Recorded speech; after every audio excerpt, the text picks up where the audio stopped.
శ్రీమాత్రే నమః. అమ్మతో ప్రయాణానికి స్వాగతం. అందరికీ అమ్మవారి ఆశీస్సులు ఉండాలని మనస్ఫూర్తిగా ఆ తల్లిని వేడుకుంటూ, రేపు ఎంతో శక్తివంతమైనటువంటి మౌని అమావాస్య. అమావాస్య నాడు విశేషమైనటువంటి ఈ కథను వినడం వలన పితృదోషాలు తొలగిపోయి భుక్తికి ముక్తికి ఎలాంటి లోటు ఉండదు. మరి అంతటి పవిత్రమైనటువంటి ఈ కథను భక్తి శ్రద్ధలతో ఆలకించండి. పూర్వం కృతయుగంలో వంగదేశంలో బబ్రువాహనుడు అనేటటువంటి ఒక రాజు ఉండేవాడు. అతను సాగరమే నలువైపులా హద్దుగా తన రాజ్యాన్ని సామర్థ్యంతో రక్షించుకుంటూ ధర్మానుసారంగా రాజ్య పరిపాలన చేస్తూ ఉండేవాడు. ఆయన తన జీవన కాలంలో భూమినంతటినీ కూడా భోగించి రక్షించాడు. ఓటమి పాలు తానెప్పుడూ అయ్యింది లేదు. ఆపదల పాలు రాజ్యాన్ని చేయలేదు. అతని ప్రజలు ఏనాడు చోర భయాన్ని కానీ దుష్టజనుల ద్వారా కలుగు ఉపద్రవాన్ని కానీ రుచి చూసింది లేదు. అతని రాజ్యంలో పాపులు కూడా ఉండేవారు కాదు, రోగాలుండేవి కాదు, రోగ భయాలు ఉండేవి కావు. ఆ ప్రజలందరికీ తమ ధర్మంపై భక్తి శ్రద్ధలది కాకుండా అనురక్తి కూడా ఉండేది. ఆ విధంగా ఆ యొక్క ఆదర్శ రాజ్యంలో ప్రతి పౌరుడు తన వృత్తిని ప్రేమిస్తూ ఉండేవాడు, అలాగే గౌరవిస్తూ ఉండేవాడు, ఆరాధిస్తూ ఉండేవారు. ఈ 3 లక్షణాలు పౌరులలో లేనప్పుడు వారికి ఆ రాజే స్వయంగా అన్ని లక్షణాలను జాగ్రత్తగా వారికి అర్థవంతంగా తెలియపరిచేవాడు. ఆ విధంగా తేజస్సులో సూర్యుణ్ణి, స్థిర మనస్కత, స్థిత ప్రజ్ఞాత్వాలలో పర్వతాన్ని, సహిష్ఠులతో పృథ్వీని తలపించేటటువంటి ఆ బబ్రువాహన మహారాజు ఒక 100 మంది అశ్వారూఢులైనటువంటి మిత్రులతో సైనికులతో కలిసి తన పంచకళ్యాణిపై వేటకని బయలుదేరి వెళ్తాడు. ఆ విధంగా వారందరూ కూడా ఒక దట్టమైనటువంటి అడవిలోకి ప్రవేశిస్తారు. యోధుల సింహనాదాలతో, శంఖధ్వనులతో, దుందుబుల చప్పులతో ఆ అడవంతా కూడా మారుమోగుతుంది. సైనికులకు అవి నలువైపులా నుండి తమ రాజు కీర్తిని గానం చేస్తున్నట్లుగా వినిపించి మరింత ఉత్సాహంగా ఉల్లాసంగా ముందుకు పోతూ ఉంటారు. అది చాలా పెద్ద అడవి. జనం అంటే చూడడానికి కూడా ఎవ్వరూ లేరు. కానీ అన్ని రకాల చెట్లు, చేమలు, లతలు, దుబ్బులు, అలాగే అన్ని రకాల హింస, సాధు జంతు సమూహాలు అందులో ఉంటాయి. అన్ని రకాల జంతువులను వేటాడుతూ వేటుకొక జంతువును కూల్చివేస్తూ ఒక లేడిపై బాణం వేస్తాడు. ఆ లేడి దెబ్బతిని కూడా దైవావశాన శరవేగంతో పరిగెడుతూ ఉంటుంది. రాజు అన్నీ మరిచిపోయి వేట తమకంలో పడి దానిని వెంబడిస్తూ వాయు వేగంతో ప్రయాణిస్తూ ఉంటాడు. పరివారానికి దూరమైపోతాడు. అలా ఒంటరిగా అత్యధిక దూరానికి వెళ్ళిపోయి ఆ అడవిని దాటి మరొక ఘోర అడవిలో ప్రవేశిస్తాడు. లేడి చిక్కిన తర్వాత కానీ ఆయనకు పరివారము, ఆకలి దప్పులు గుర్తుకు రాలేదు. పరివారం బాధ పెద్దగా ఆ యొక్క అసహాయ సూర్యుడికి లేదు. కానీ అలవి మీరినటువంటి ఆకలి, తట్టుకోలేనంత దప్పిక ఆయనను మిక్కుంటంగా బాధిస్తూ ఉంటాయి. వేటాడడం నీటి కోసం మొదలైంది. భగవంతుని దయ వలన ఆయనకు అచిరకాలంలోనే హంసల, సారస పక్షుల సవ్వడి వినిపిస్తుంది. చురుకైన వాడు కాబట్టి వెంటనే ఆ దిశలో కదిలి ఒక దివ్యమైనటువంటి సరోవరాన్ని కనుక్కొని ముందు హాయిగా స్నానం చేసి ఆ తరువాత నీల కమలాల, ఎర్ర కలువల పుప్పొడులతో సుగంధితమై సురుచికరమైనటువంటి శీతల పానీయాన్ని సేవించగానే దాహంతో పాటు ఆకలి కూడా మాయమైపోతుంది. ఇక ఏ దారి పట్టకుండా అక్కడే ఉన్నటువంటి ఒక పెద్ద చెట్టు నీడలో కూర్చొని తన పరివారం కోసం ఎదురు చూస్తూ ఉంటాడు. గుర్రం కూడా దాహం తీర్చుకొని ఆయన వెనకనే నిలబడి పచ్చిక మేస్తూ ఉంటుంది. రాజుగారు ఆస్తరణాన్ని పరుచుకొని డాలును తల కింద నిండుకొని విశ్రమిస్తాడు. రాజుగారి కనులు ఇంకా పూర్తిగా మూతపడకముందే 100 ప్రేతాలతో కలిసి అడవిని కలయదిరుగుతూ ఉన్నటువంటి ప్రేతవాహనుడు అనేటటువంటి పేరు కలిగినటువంటి ప్రేతం ఒకటి అక్కడకు వస్తాడు. వారందరూ నడుస్తున్నటువంటి ఎముకల పోగుల్లాగా ఉంటారు. ఎముకలపై బిగుతుగా దుప్పటి కప్పినట్లుగా చర్మమే ఉంటుంది, మాంసం లేదు. వారు వచ్చినటువంటి ఆకలికి రాజు కనులు తెరిచి చూసి ఇంతవరకు ఎప్పుడూ తాను చూసి ఎరుగనటువంటి భయానకమైనటువంటి దృశ్యాన్ని చూసినప్పటికీ ధైర్యాన్ని కోల్పోకుండా చివ్వున లేచి ధనుర్బాణాలను అందుకొని వింటికి బాణాన్ని మెరుపు వేగంతో సంధించి ప్రేత వాహనానికి గురిపెట్టి నిలబడతాడు. అయినా ఆయనకి వారిని చంపేటటువంటి ఉద్దేశం లేదు. కాబట్టి సౌమ్యంగానే ఇలా అడుగుతాడు, ఎవరు మీరు? ఎక్కడి నుండి వచ్చారు? మీకు ఈ వికృత శరీరాలు ఏ విధంగా ప్రాప్తించాయి అని అడుగుతాడు. ప్రభో, మీ దర్శన సాంగత్య మాత్రం చేతనే నాలో ప్రేతభావం నశించిపోయింది. ఇప్పుడు నాకు పరమగతి ప్రాప్తించబోతుంది. ధన్యుడనయ్యాను. మహాప్రభో, నాకంటే ఇక ధన్యులు ఎవ్వరూ లేరు అని అంటూ ఉన్నటువంటి ప్రేతనాయకుని మాటలు విని శాంతించి విల్లమ్ములను దించి ఇలా అంటాడు బబ్రువాహనుడు. ప్రేతమా, నాకేమీ అర్థం కావడం లేదు. ఈ వనం చూస్తే చాలా భయంకరంగా ఉంది. ఇక్కడేదో దివ్యమైనటువంటి సరోవరంలాగా కనిపించి ఇక్కడ విశ్రమిస్తే ఉరుములు, పిడుగుల ధ్వనులు వినిపిస్తూ ఉన్నాయి. మెరుపులు కనిపిస్తున్నాయి. నానా ప్రకారాల హింసక సౌమ్య జంతువుల కూతలు కూడా వినిపిస్తూ ఉన్నాయి. కానీ ఒక్కటి కూడా కనిపించడం లేదు. ఇదంతా మీ ప్రభావం కావచ్చు. ఇంతకీ అసలు మీకు ఇలాంటి అవస్థ ఎందుకు దాపరించింది అని అడుగుతాడు. ఆ మాటలు విన్నటువంటి ఆ ప్రేతం, మహారాజా, ప్రేతాలన్నీ ఒకప్పటి నరులే. మేము చేసుకున్నటువంటి పాపం వలన మాకు ఈ దురావస్థ ప్రాప్తించింది.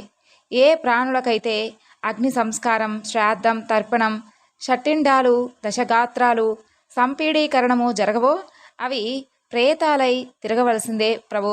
అంతేకాకుండా వీరే కాకుండా విశ్వాసఘాతకులు, తాగుబోతులు, బంగారం దొంగలు, అపమృత్యు వాతపడిన వారు, ఈషాద్వేషాలు కలవారు, పాపాలకు తెలిసి ప్రాయశ్చిత్తం చేసుకొనివారు, గురుపత్ని గమనులు, ఇలాంటి పరమ పాపాత్ములందరూ కూడా ప్రేత రూపాలను ధరించి ఇక్కడ నివసిస్తూ ఉన్నారు. మాకు తిండి, నీరు బహుదుర్లభం. అత్యధిక పీడితులు ఈ విశ్వంలో ఎవరయ్యా అంటే మేమే. అందుకే ఓ మహారాజా, నేనెలాగో బ్రతికిపోయాను. కానీ మీరు వీరందరికీ ఔర్ధ్వదైహిక సంస్కారాలు గావించండి. ఎవరూ లేనివారు పోయినప్పుడు వారి అపరక్రియలను రాజే నిర్వహించడం శాస్త్రసమ్మతం. దీనివలన గొప్ప పుణ్యం వస్తుంది. మీకు పరలోకంలో సుఖస్థానం ఏర్పడుతుంది. ఈ ప్రేతాలకు ప్రస్తుత దుఃఖ వినాశనం అవుతుంది. కాబట్టి రాజుకు కూడా పుణ్యలోకం తప్పకుండా ప్రాప్తిస్తుంది. ఆ పుణ్యం వలన లోకంలో ఉన్నటువంటి కష్టాలు కూడా తొలగిపోతాయి. మహారాజా, ఈ లోకంలో ఎందరో ఉన్నారనుకుంటాం, కానీ ఎవరికి ఎవరు, చివరికి ఎవరు, పుత్రులు, భార్య, ఎవరైనా సరే కేవలం మన స్వార్థం కొద్దీ మన చేత రావింపబడతారు. కాబట్టి వారి స్వార్థం నెరవేరినంత కాలమే మనం గౌరవింపబడతాం. ఎవరి కర్మను వారే అనుభవించాలి. మనిషి పోయాక ధనం ఇంటి దగ్గరే వీడ్కోలిస్తుంది. బంధువులు శ్మశానం వద్ద వీడ్కోలు ఇస్తారు. శరీరం కాష్టంలో వీడ్కోలు పలుకుతుంది. కానీ మనల్ని వీడిపోకుండా పరలోకంలోకి వచ్చేవి మాత్రం పాపపుణ్యాలే. ఆ మాటలను విన్నటువంటి మహారాజు జ్ఞాన సమూపార్జనార్థమై ప్రేతనాయకుని యొక్క ఆత్మకథను అడగగా అతను ఈ విధంగా చెప్పసాగాడు. ఓ రాజా, నేను ప్రేతాన్ని కాకముందు ఒక సంపన్నమైనటువంటి వైశ్యుణ్ణి. నా పేరు దేవగుప్తుడు. మాది సర్వ సంపదలకు, సుఖాలకు, ధర్మాలకు కూడా నిలవైనటువంటి విదిశా నగరం. నేను ధర్మ కార్యాలన్నింటినీ కూడా ఎంతో శ్రద్ధగా సంపన్నం చేస్తూ ఉండేవాడిని. నాచే నొసకబడినటువంటి హవ్యాలతో దేవతలు, కవ్యాలతో పితరులు సంతృష్టి పొందేవారు. నానా ప్రకారాల దానాలతో నేను బ్రాహ్మణులను బాగా సంతృప్తిపరిచేవాడిని. నా ఆహార విహారాలు చక్కని క్రమశిక్షణతో సునిశ్చితంగా ఉండేవి. దీనహీన అనాథ బృందాలకు, సత్ప్రాతులకు అనేక ప్రకారాల సహాయాన్ని అందించాను. కానీ దైవయోగమున అవన్నీ ఇప్పటిదాకా నిష్కములైపోయాయి. నాకు సంతానం కానీ, బంధుబాంధవులు కానీ, మంచి మిత్రులు కానీ లేకపోయారు. కాబట్టి నాకు ఔర్ధ్వ దైహిక కర్మలు జరగలేదు. అందువలనే ఈ విధంగా ప్రేత రూపినై ఉండిపోయాను. మహారాజా, ఏకదశాహాలు, త్రిపాక్షికాలు, షాన్మాసికాలు, మాసిక శ్రాద్ధాలు, వార్షికము, ఇలా మొత్తము శ్రాద్ధాల సంఖ్య 16. ఏ మృతకునికైతే ఇవి చేయబడవో అతను, ఆమె మిగిలినటువంటి కార్యక్రమాలు, శ్రాద్ధాలు ఎన్ని చేసినా ప్రేత రూపంలోనే ఉండిపోవాల్సి వస్తుంది. కాబట్టి ఓ మహాత్మా, ఈ లోకంలో రాజు అన్ని వర్ణాల వారికి బంధువు అవుతాడని శాస్త్రాలు చెప్తూ ఉండడం చేత మీరు శ్రాద్ధాల ద్వారా మమ్మల్ని ఉద్ధరించగలరు అని ఆ యొక్క ప్రేత రూపం బబ్రువాహన్ని కోరుకుంటుంది. ఇంతవరకు చెప్పినటువంటి ఆ ప్రేత వాహనుడు ఒక గొప్ప మణిని తీసి రాజుకు ఇవ్వబోతూ, ఓ రాజా, ఇది బహుమూల్యము కలిగినటువంటి మణిరత్నం. మీరు నాపైన దయతో దీనిని గ్రహించి స్వీకరించండి అంటూ ఉండగానే రాజు అతనిని ఆపి, మహాశయ, నేను క్షత్రియుడను, మహారాజును. నేను దానమును గ్రహించను, అయినా నీ పని తప్పకుండా చేసి పెడతాను. నీకేం కావాలో చెప్పు అని అంటాడు. అప్పుడు ప్రేతవాహనుడు, మహారాజా, నాకు శ్రాద్ధ కర్మలు జరగలేదు, నా పేర వృషోత్కర్గం కూడా జరగలేదు అని అంటాడు. అవన్నీ నేను చేస్తాను, కానీ నాకిది చెప్పు, మా వాళ్ళల్లో ఎవరైనా ప్రేత దశలోనే ఉండిపోయారనేటటువంటి విషయం నాకు ఎలా తెలుస్తుంది? ప్రేతాలకు ముక్తి కలగాలంటే ఏం చేయాలి అని అడుగుతాడు. ఓ రాజా, ప్రేతాలుగా అష్ట కష్టాలు అనుభవిస్తున్నటువంటి వారి ఆస్తులను కానీ, కనీసం వంశనామాంకిత ప్రతిష్టను కానీ అనుభవిస్తున్న వారికి సరైనటువంటి కారణం లేకుండానే కొన్ని కష్టాలు వచ్చి పడతాయి. బుద్ధిమంతులైనటువంటి పురుషులను కూడా లైంగిక పీడలు బాధిస్తూ ఉంటాయి. శాస్త్రోక్తంగా ఋతుకాలంలో సంభోగించిన సంతానం కలగదు. స్త్రీలలో నెల పొడవునా ఋతుక్రమ బాధలు కనిపిస్తూ ఉంటాయి. నడి వయసులోనే బంధువులు, యవ్వనంలోనే పరిజనులు మృత్యువాత పడుతూ ఉంటారు. అకస్మాత్తుగా ఆదాయం పడిపోతుంది. అకారణంగా ప్రతిష్ట మసకబారుతుంది. ఉన్నట్టుండి ఇల్లు తగలబడిపోతుంది. గృహంలో నిత్య కలహాలు, మిథ్యాపవాదాలు, రాజయక్ష్మం వంటి రోగాలు నిండుగా కొలువు తీరి ఉంటాయి. వ్యాపారం సలక్షణంగానే జరుగుతూ ఉన్నా లాభాలు మాత్రం కనిపించవు. వర్షాలు సకాలంలోనే పడినా పంటలు పండవు. ఉన్నట్టుండి సహధర్మచారిణి తిరగబడుతుంది. ఇలాంటి బాధలను బట్టి ప్రేతాత్మ ఉనికిని పోల్చుకోవచ్చు. వెంటనే వృద్ధులతో చర్చించి కథించినటువంటి వారి పేర దానాలను చేయించి వృషోత్కర్గం చేయిస్తే అచట కాలంలోనే పరిస్థితుల్లో మార్పు కనిపిస్తుంది. సరే, ఇప్పుడు నేనేం చేయాలో చెప్పు అని బబ్రువాహనుడు అడుగుతాడు. అప్పుడు ఆ యొక్క ప్రేతవాహనుడు, రాజా, మీకెలాగో అధికారం ఉంది కాబట్టి మీరే మా అందరికీ శ్రాద్ధాలను, ఔర్ధ్వదైహిక క్రియలను చేయవచ్చు, లేదా కొంతమందికి అయ్యధికారాన్ని దారాదత్తం చేసి చేయించవచ్చు. చివర్లో వృషోత్కర్గం చేయగానే మా ప్రేత రూపాలు నశించిపోయి మాకు ఉత్తమ గతులు ప్రాప్తిస్తాయి. నా సంస్కారాన్ని కార్తీక పూర్ణిమ లేదా ఆశ్వయుజ మధ్యం రేవతి నక్షత్రయుక్త తిథులలో చేయండి. శ్రేష్ఠులైనటువంటి బ్రాహ్మణులను ఆహ్వానించి విద్యుక్తంగా అగ్నిస్థాపన చేయించి వేద మంత్రాలతో యథావిధానంగా హోమం చేయాలి.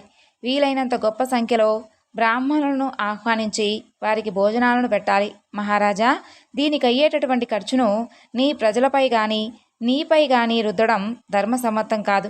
పైగా నాకు ఈ రత్నంతో ఇక ఏ అవసరమూ ఉండదు అంటూ రాజుగారి పాదాలను తలను ఆంచి నమస్కరించి ఆ మణిరత్నాన్ని కూడా ఆయన పాదాల వద్దనే ఉంచి తన అనుచరులతో సహా అదృశ్యమయ్యాడు ప్రేతవాహనుడు.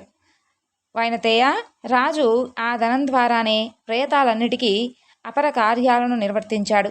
ఆ సంస్కారం సంపూర్ణం కాగానే ప్రేతాలన్నీ సువర్ణమైనటువంటి దేహంతో శోభితమై ఆ రాజుకు దర్శనమిచ్చి ప్రణామం చేసి దేవదూతలతో కలిసి నిష్క్రమించాయి.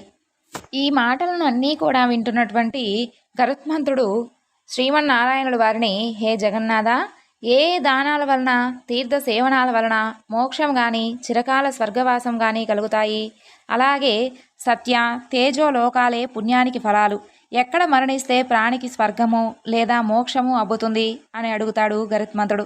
దానికి మహావిష్ణువు ఈ విధంగా చెప్పసాగాడు. గరుడా, భారతదేశంలో మానవ యోని 13 జాతులుగా ఉంది. ఏ జాతి వాడైనా సరే మానవుడైతే చాలు తీర్థయాత్ర చేయవచ్చు. ఈ సప్తపురాలు మోక్షదాయకాలే.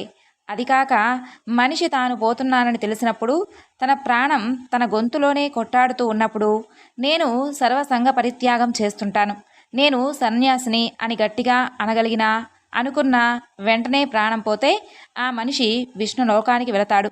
అతనికిక పునర్జన్మ ఉండదు. మృత్యువేళలో హరి అనేటటువంటి 2 అక్షరాలను ఒక్కసారి పలికి నా మోక్ష ప్రాప్తి ఉంటుంది. ప్రతిదినము కృష్ణ కృష్ణ కృష్ణ అంటూ నన్ను తలుచుకునే వారిని నీటిలో నుండి కమలాన్ని పైకి తీసిన విధంగా నేనే స్వయంగా నరకంలో నుండి పైకి తీసుకువస్తాను. శాలగ్రామ శిల కానీ ద్వారవతీ శిల కానీ రెండూ కలిపి కానీ ఉన్న చోట మోక్షప్రాప్తికన్నీ కూడా అవకాశాలు కలిగి ఉంటాయి. శాలగ్రామ శిల కలిగినటువంటి చోట యజమాని ప్రాణం పోతే ఆయనకు తప్పకుండా మోక్షం కలుగుతుంది. గరుడా, తులసికి ఉన్నటువంటి ప్రాశస్త్యం, ప్రావీణ్యం మరే మొక్కకు ఉండదు. తులసి మొక్కను నాటి దాని పాలన పోషణను చూసి నీటితో తడిపి ధ్యానం, స్పర్శ, గుణగానాలను గావించేటటువంటి మనుషులకు పూర్వజన్మల సంచిత పాపాలన్నీ కూడా దగ్ధమైపోతాయి.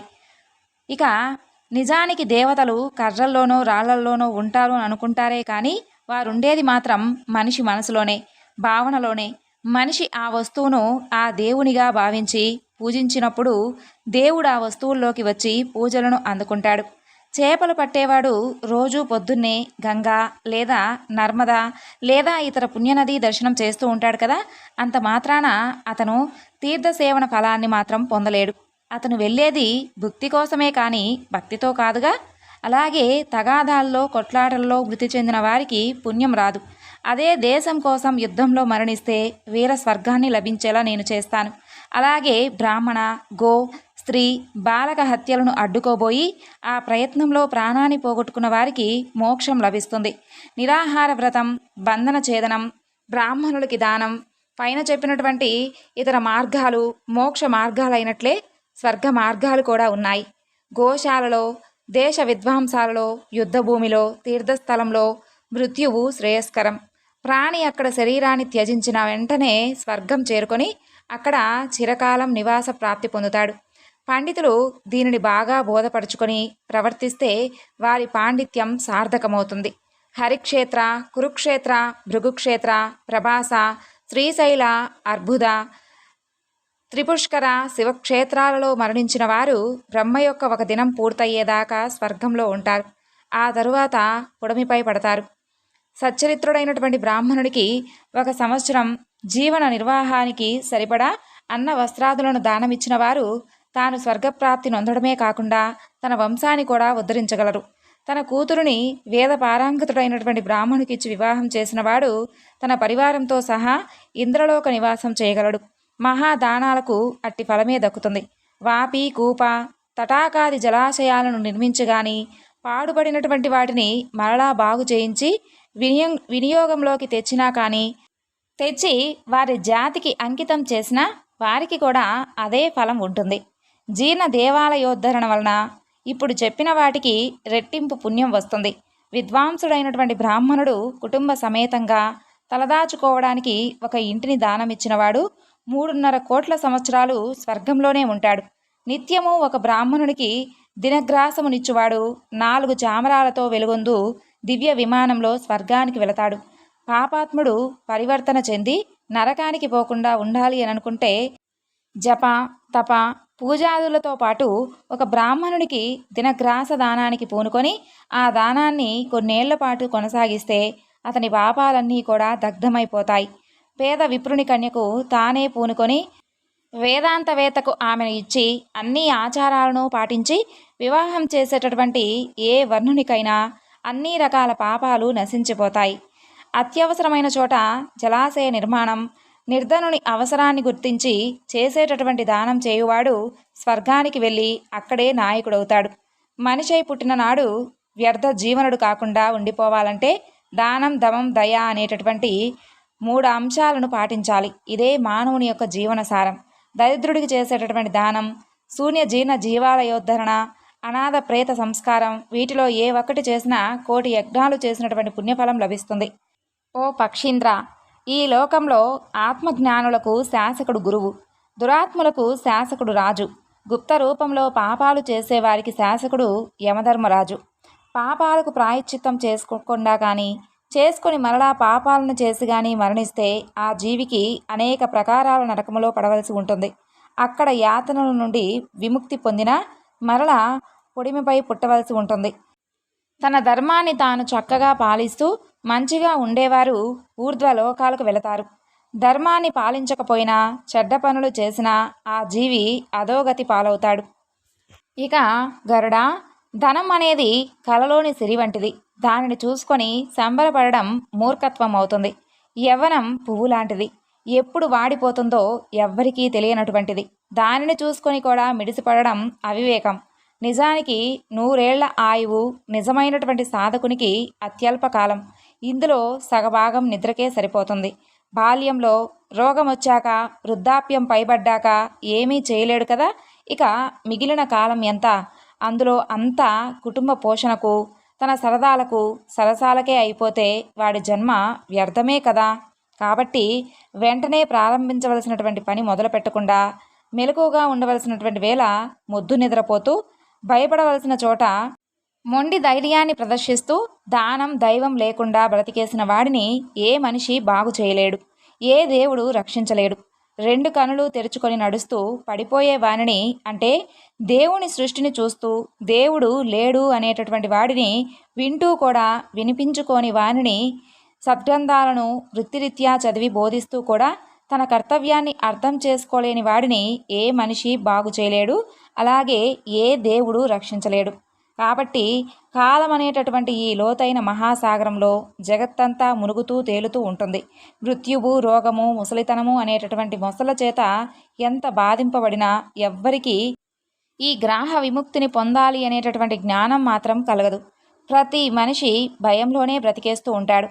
మరో పక్క నుండి వాడికి కాలం ఇచ్చినటువంటి గడువు కరిగిపోతూ ఉంటుంది. అయినా పచ్చికుండ నీటిలో పడి కరిగిపోతున్నా, ఏమీ కనిపించినట్లుగా ఆ మనిషి క్రమంగా కూలిపోతూ ఉన్నా అలా మాత్రం కనపడడు.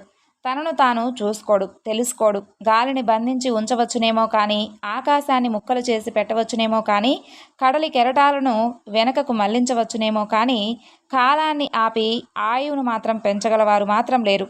ప్రళయం వస్తే నేల బీటలు వారుతుంది. సుమేరు పర్వతమే పొడి పొడి అయిపోతుంది. సముద్రం అంతటి జలాశయమే ఎండిపోతుంది. అలాంటిది మనిషి బ్రతుక్కి ప్రళయం లాంటి చావు వచ్చినప్పుడు ఏ శరీరం మిగిలి ఉంటుంది చెప్పు? రేపు చేద్దాము అనుకున్నటువంటి మంచి పనిని ఇవాళే చేసేయాలి. ఎందుకంటే ఆ పని అయ్యేదాకా మృత్యువు ఆగదు. మనిషి యొక్క శత్రుసేన బలిష్టమైనది, భయంకరమైనది.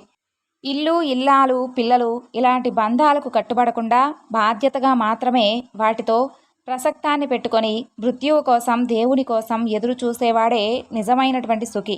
అన్ని రకాల దుఃఖాలకు జనకము, సమస్త పదాలకు పుట్టినిల్లు, అన్ని ప్రకారాల పాపాలకు ఆశ్రయము ఈ ప్రపంచం. కాబట్టి నరుడు ఏ క్షణంలోనైనా దీనిని త్యజించడానికి సిద్ధమై ఉండాలి. ఇనుప వలలో కర్రపెట్టెలో ఇరుక్కొని చిక్కుకున్నటువంటి వాడైనా తప్పించుకోగలడేమో కానీ, స్త్రీ పుత్రుడు అనేటటువంటి మోహజాలంలో చిక్కుకున్న వాడికి విడుదల కాలేడు. మనిషి మనసుకు నచ్చినటువంటి పదార్థాల సంఖ్యను పెంచుకుంటూ పోతున్నటువంటి కొద్దీ వాడి మనసులో శోకాగ్ని కీలలు కూడా పెరుగుతూ ఉంటాయి. ఇంద్రియాలనేటటువంటి దొంగలు ప్రపంచాన్నే దొంగిలించి మూట కట్టి నరకం వైపు మోసుకుపోతాయి. ఆ మూటలో తాను ఉండకూడదు అనేటటువంటి కోరికతో ప్రతి మనిషి కోరుకోవాలి. కానీ మాంసపు ఎరను మాత్రమే చూసి వెదురుములను పట్టించుకోకుండా ఆశరేపినటువంటి దారిలోకే శీఘ్రం ప్రయాణించి గాలంలో చిక్కుకున్నటువంటి చేపలాగా సుఖలాలన కొద్దీ ఇరుక్కున్నటువంటి మనిషి యముణ్ణి పట్టించుకోకుండా బతికేసి చచ్చాక ఏడుస్తాడు. కాబట్టి గరుడా, తనకు హితమైనదేదో అహితమైనదేదో తెలుసుకోకుండా నిత్య కుపతగామి అంటే బతుకంతా చెడ్డ మార్గంలో దుష్కర్మలను గావిస్తూ తన పొట్ట నింపుకోవడం కోసం గురించి ఆలోచిస్తూ గడిపేవాడు నారకీయ ప్రాణ అయిపోతాడు. అంటే భూలోకంలో లేని కాలమంతా నరకంలోనే ఉంటాడు. ఆహార, నిద్ర, భయమైదునాలు అన్నీ జంతువులకు సమానమే అయినా భగవద్ధ్యానం కలవారు మాత్రమే మానవులు కాగా మిగతావన్నీ కొన్ని నరరూపంలో ఉన్న జంతువులే. పొద్దున్నే మలమూత్రాలను గురించి, మధ్యాహ్నం రాత్రి భోజనాన్ని గురించి, రాత్రి మైదునాన్ని గురించి మాత్రమే ఆలోచిస్తూ అవి అయిపోగానే నిద్రపోయేవారు మూర్ఖులు.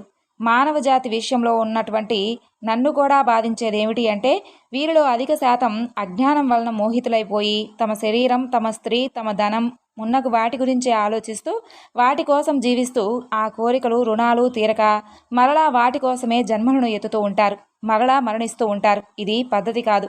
మనిషి తన ఆసక్తిని త్యజించాలి, బాధ్యతను మాత్రమే నిర్వర్తించాలి, నా వైపు మళ్ళాలి, ఆధ్యాత్మిక జ్ఞానంపై ఆసక్తిని పెంచుకోవాలి. ఇది పద్ధతి.